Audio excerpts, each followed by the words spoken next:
hii dunia tuna muda tunaishi, lakini kuna wakati tunakuja kutoka katika dunia hii. Sasa wakati tunaishi katika dunia hii ndio wakati natakikana sana tuwe watu wenye tunamtafuta Mungu, tuwe watu tumekatalia kwa utakatifu, tumeondokea mapambo ya dunia, tumeondokea marembo ya dunia, tumeondokea mavazi ya dunia, tumeondokea vitu vya dunia. Yani tumpende Yesu na tumfuate Yesu. Watu wabarikiwa mahali popote penye mko. Hii ni sauti ya Yesu Kristo.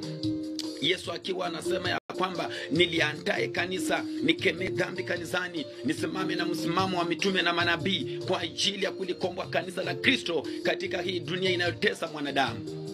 Kwa hivyo siku ya leo Yesu Kristo ananiambia kwamba nikaambie kanisa, ulimwengu haukubali Yesu, ulimwengu ulimchukia Yesu, ulimwengu ulimwangaisha Yesu. Lakini leo mbona sisi kama tunajiita sisi ni wateule, tumependa ulimwengu, tumeinamia ulimwengu, tunakula kama ulimwengu, tunafaa